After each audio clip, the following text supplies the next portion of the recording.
Hello, it's Jefferson coming at you from Tubelandia in Berkeley, California. Please like and subscribe to my channel if you haven't already. Today I'm going to be talking about audiophile reel-to-reel and how to get into it and whether it really is prohibitively expensive for the average audiophile. Stay tuned.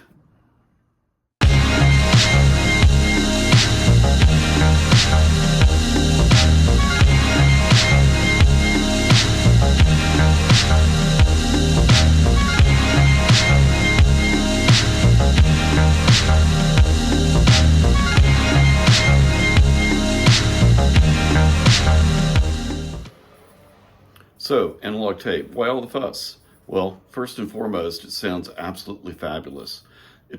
Second, it produces a warmth and fullness that can't be matched on any other medium. 3, it's the only way to experience full frequency response and dynamics in the analog domain without the compromises needed for vinyl, such as the roll-off of the low frequencies around 100 hertz, the summation of mono around 200 hertz, and the RIAA curve.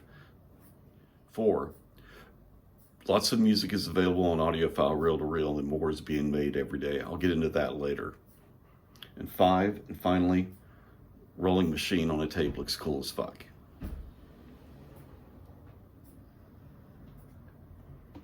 So those are some of the top reasons to get into analog reel-to-reel tape, but why take my word for it? I'm just some guy in Berkeley. What do I know? How about listen to this guy? So, again, what I'd like to introduce is Chad, who's going to talk about his getting into tape and what he's going to be doing. Chad?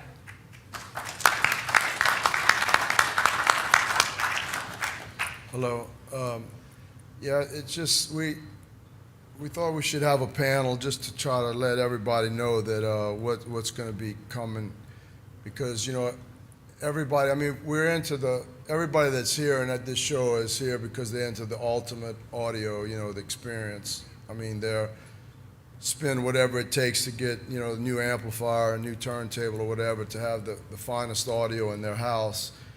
And there's nothing they can really, or y'all can really do to upgrade y'all system more than the source, and the source being analog tape. I mean, you can't get closer to the source than that. And it's funny how a lot of our customers, they'll spend 100,000 on an amp, or they'll do this, that, or the other, and nothing against the amp they bought. I'm sure it made a difference.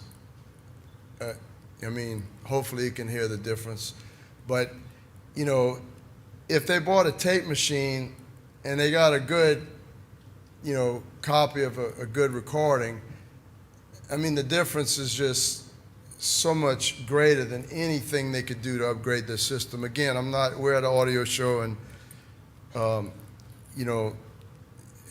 different amps sound different or better and things like that, but there's nothing they can do. I don't care what you do, that you can make as big an improvement as to go straight to analog tape. And I mean, if you don't believe me, go to Jeff Rowland's room or Jeff Joseph's room, 532, and hear some of Paul's tapes or some of our tapes. But we, we're into making records, and that's gets you very close to the source with the 45 RPMs and this and that. But again, the tape is just one level closer. And the reason that all of this is happening is because of y'all. I mean, basically, for tape to come back like it has is just incredible. And people are buying really expensive machines. Everybody's doing this without any software. You know what I mean? It's just crazy that people would buy so many machines and expensive machines without really not much to play. I mean, they were really counting on people stepping up, and I say, they bought the car, and now we're here to give the gasoline, sell the gasoline to y'all so you can run the car. But man, it's impressive how many people bought so many tape machines without much, without the fuel to run them. But it's all working out. It all got to work together, you know, and it's just got to work together. They got to have the tape, and they have to have people that make the tape. Without that, which I mean, at one time, I think ATR was the only people making tape. So I mean, that was pretty scary, and it could happen again. So you know, they have to have the tape, they have to have the titles, the music, and then they have to have the machines. And so we're just. So I encourage you guys to watch that entire video. It's about an hour long. And besides Chad, it also features Paul Stubblebean from the Tape Project, John Mara from Mara Machines, and Dan Labrie, who used to be with ATR Services, but is now on his own with Myriad Magnetics. All these guys have lots of great input and lots of things to add. So there's lots of good places on the web to get information, and I'll include as many as I can think of in the description of my video. However, I encourage everyone, if you want to get into audiophile reel-to-reel tape, to read. There's lots of good information out there. It's not well curated, unfortunately, but it's there to be found. And there's also, unfortunately, lots and lots of people who will take your money and give you either an inferior product, inferior service, or worse, just rip you off. So I've been doing audiophile reel-to-reel tape for about 6 or 7 years now, and if there's anything that I can convey to you guys or pass on to you, if there's any way that I can help you to avoid some of the pitfalls that I made, this video is going to be worth it. So where to begin? First and foremost, it's not cheap. But it's not as expensive as everyone says it is. But what I will tell you up front is if you try to go the cheap route, it's going to be even more expensive, okay? And I see stories every week of someone, you know, stepping in a pitfall, or they see a pretty machine and they go, oh, I got to have it. And they go, okay, well, there's going for $15,000, $20,000, so I'll pay that much, and they get a machine and it's a piece of crap.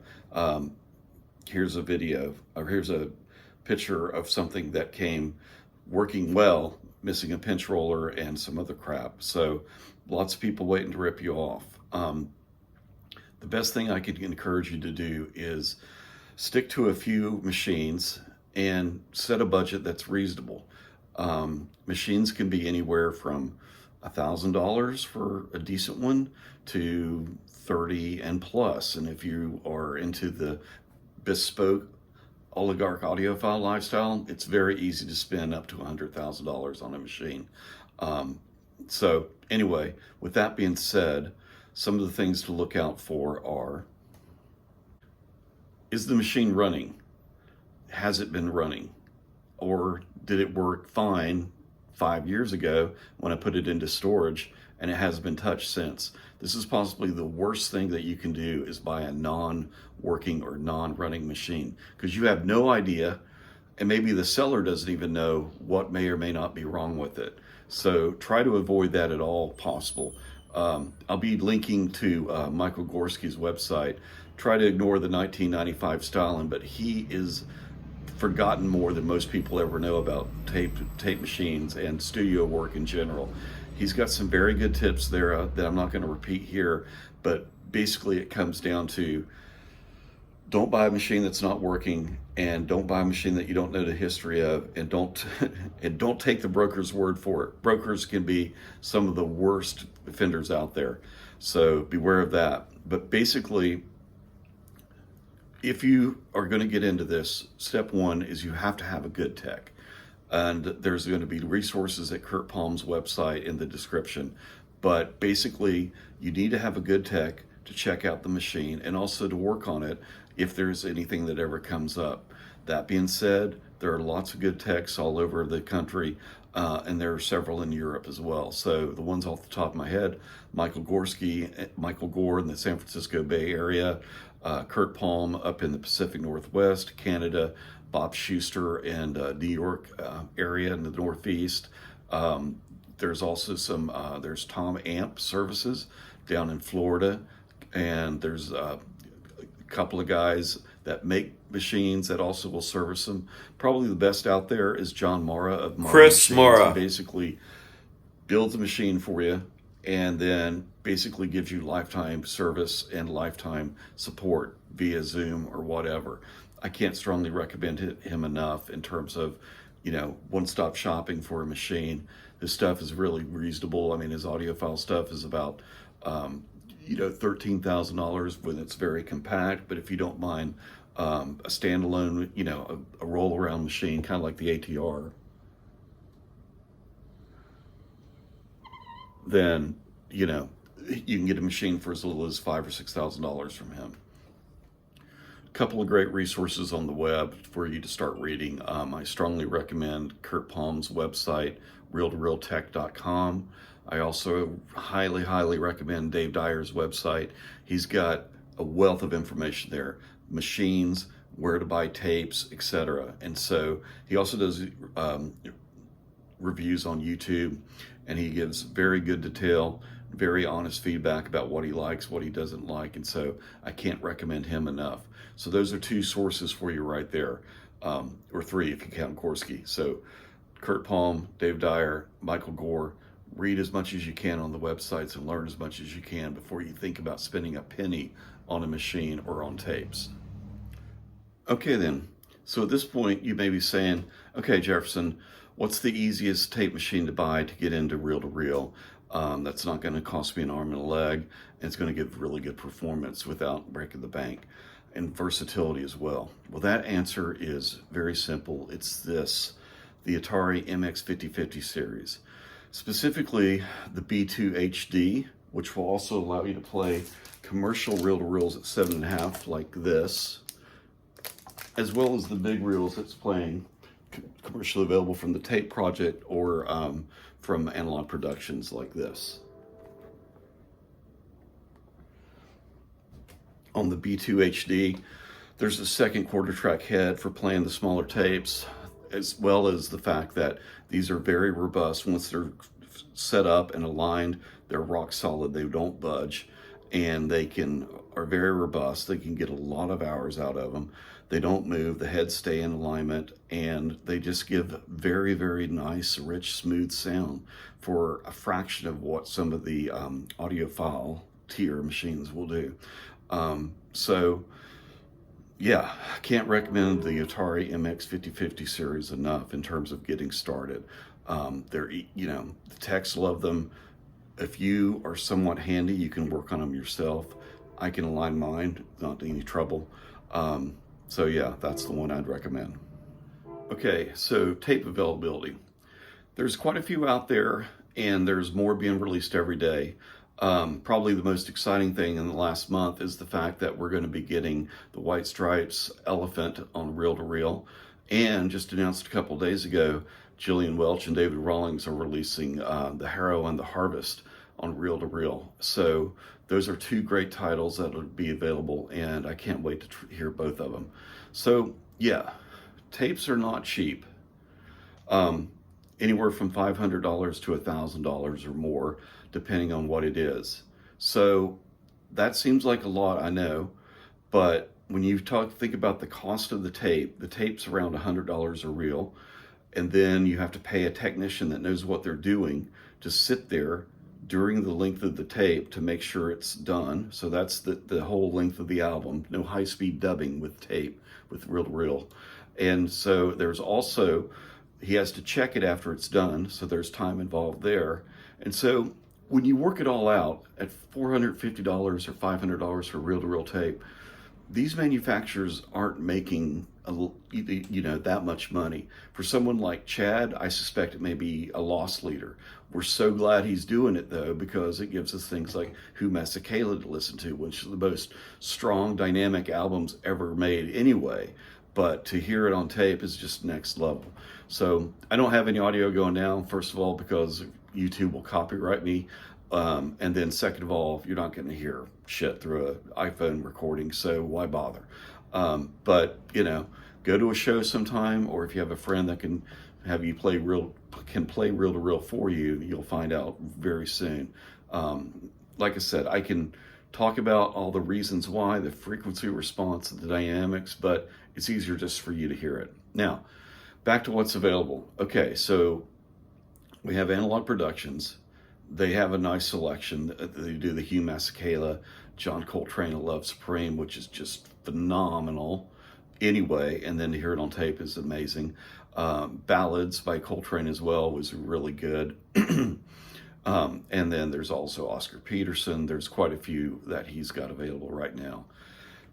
Second, but really first, should be the tape project, as I just shown. This is the Monk Brilliant Corners that I think is coming out on Craft as a one-step. So I haven't heard the Craft yet, but it'll be nothing compared to this. So Paul Stubblebine runs the tape project.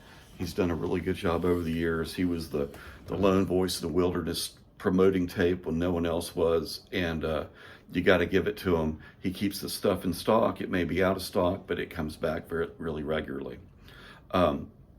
After that, you've got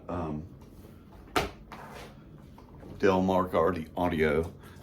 Don Morris in Chicago supervises that, but they have things like Hoodoo Band Blues, Junior Wells, and Buddy Guy on guitar, couple of jazz titles, and one Sun Ra that I haven't got yet, but I'm really excited about checking out. After that, these are no order of quality, just what I'm picking up and showing you. Then you have IPI, which is International Phonograph, and they also do some really good tapes. These are somewhat affordable. They're usually just one reel, 20 to 30 minutes or so, but this is like Joe Pass, some of the Catch Me tunes. And so this is a really affordable way to check out what's available out there without committing, $450, $500 for an album. Now, there's a lot of other manufacturers out there, and I have tapes for some of them I don't. There's Hemiola, I think, in Italy. They have, they're not available in the United States, but maybe you can have a friend in Europe pick them up for you. I have yet to hear any, but I've heard mixed reviews about them, so I'm kind of gonna not make a comment on that until I've heard them. But, and then there's Hortch House. There's also a bunch of other folks out there. And you can link to most of these, as I said, through Dave Dyer's website. In terms of what's available out there, Dave Dyer probably has the best website. In terms of like learning things about getting into reel-to-reel, I strongly recommend Michael Gore's 1995, circa 1995 website. And then for just learning about machines and what to get, what not to get, Curt Palme's website, reel2reeltech.com. So that's basically all I have. This is just kind of an overview, but please hit me in the comments if you have questions, or I left someone out and I'll try to add it later to the description. But bottom line is, you can easily get into audiophile reel-to-reel for $5,000 or less. I mean, you find a good Atari, you're looking at $1,000 tops. You can find a good tech, you're looking at maybe another $1,000 for repairs to get into alignment. Then you've got $3,000 left to buy tapes, and you get a pretty decent catalog with that. So can you spend more money? Absolutely. You can spend 3, 5, 10 times that money and not get the same performance. There's a lot of sharks out there. I can't emphasize enough to just read and learn and ask questions. Number one. Number two, find a good local tech or be able to work on it yourself. If you don't have a good tech, it's going to be really hard to keep these things maintained. Most of these machines are 50 to 75 years old or more, and they're not all going to perform the same way as they did when they were new unless you got someone to work on them. So be aware of that. The worst thing you could do is buy something off eBay or Craigslist, and you get a 1972 Sony piece of shit consumer machine that barely worked when they were made, and you'll sink $1,500 in tech time to get it working and end up with a $300 machine. So beware of that. So like I said, before I close, I just wanted to say again that I've made just about every mistake that you can make in reel-to-reel. And so if anything, I want to help people to not make the same mistakes I did and possibly learn more about it before you get into it. But believe me, there's a lot of people that talk shit about tape. There's a lot of people that don't understand tape. There's a lot of people that conflate it with, cassette decks, and cassettes are kind of their own animal. So do yourself a favor, educate yourself, read, and then if you decide to take the plunge, follow the simple steps that are in all these resources I've outlined, and just make sure you don't get ripped off. Don't buy a non-working machine. Don't buy a machine with bad heads. Don't buy a machine that you don't know the history of. If the seller, or the worse, the broker, can't give you this information, then just run away, because there's other fish in the sea. Okay, again, this is Jefferson from Tubelandia. Please like and subscribe to my channel if you haven't already. Please hit me in the comments for questions or pointers or any feedback. Thanks a lot and have a great day.